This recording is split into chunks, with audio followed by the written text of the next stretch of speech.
Today, we're tackling a subject that's everywhere right now, but we're going to look at it from an angle you might not have considered. We're talking about the AI bubble. So let's just kick things off with a number that's, well, it's kind of hard to believe. A recent MIT report found that a whopping 95% of corporate generative AI projects aren't actually profitable. They looked at over 300 of these projects, and almost none of them had any real, measurable impact on the company's bottom line. And right there, that's the big puzzle we're going to unpack. If the tech isn't really making money for most companies, then why is the stock market, which is totally obsessed with AI, just soaring to new records? It just doesn't add up. Okay, so to solve this puzzle, we've got to separate what's real from what's just hype.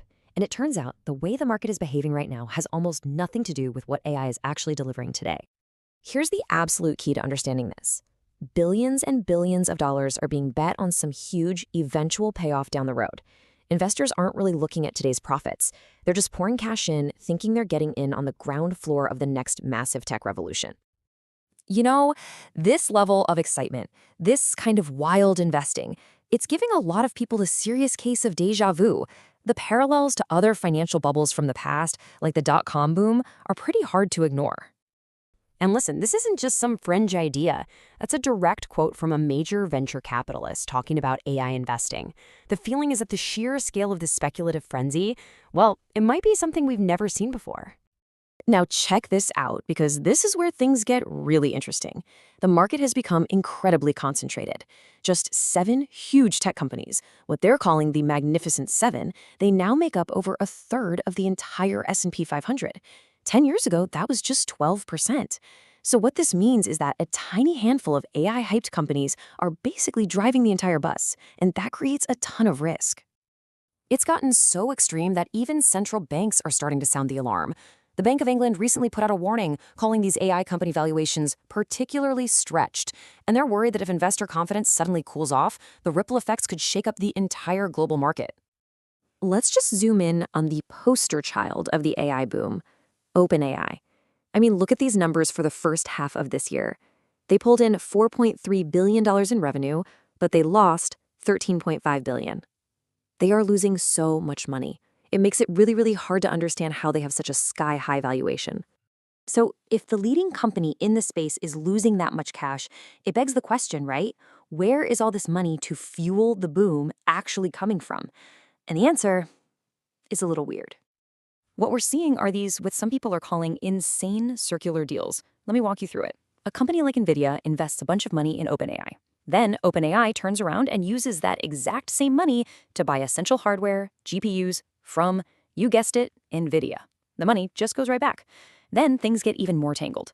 It's this closed loop where cash just gets shuffled around, making everyone's valuation look bigger, but without actually creating any new value in the real world. Okay, so let's shift gears away from the weird financials for a second and talk about the products themselves. I mean, for all this to be worth it, the technology has to be incredible, right? But is it really good enough to justify all this hype? Here is the fundamental issue a lot of people are running into.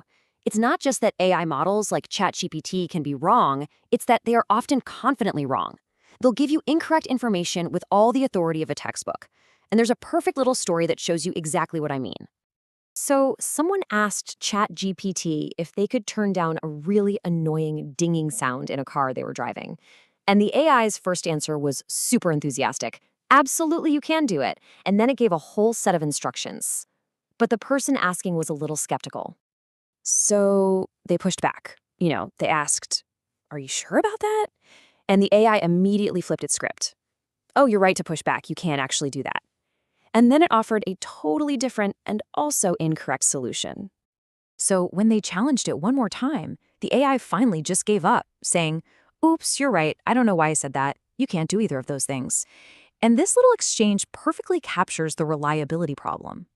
If you don't already know the correct answer, how can you possibly trust what it's telling you? So, okay, a potential bubble in Silicon Valley, weird circular investments, why should any of this actually matter to you? Well, because whether you realize it or not, your own finances are probably tied into this whole AI economy. Because those Magnificent Seven tech stocks are such a huge part of the market, Pretty much anyone with a 401k, an index fund, or any kind of retirement account is way more exposed to this AI hype than they probably realize.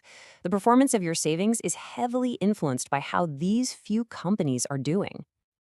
And the scale of spending we're talking about here is almost impossible to wrap your head around. Big tech companies are on track to spend around $400 billion just on AI infrastructure in 2025 alone. And here's where you see just how dependent we've become. According to Morgan Stanley, that spending is now so massive that it's adding a full percentage point to U.S. GDP growth.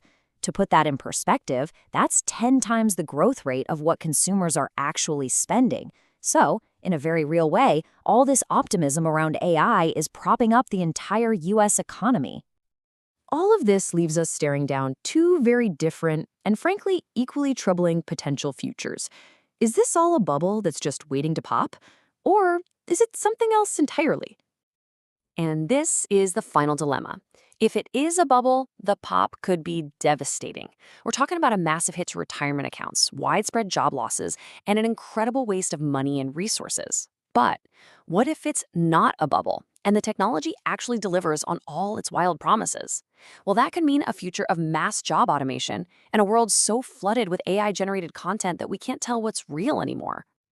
So that's the really uncomfortable question we're left with. Are we headed for a painful market pop or a terrifying future that changes society as we know it? It kind of feels like either way, we're in for a very, very turbulent ride.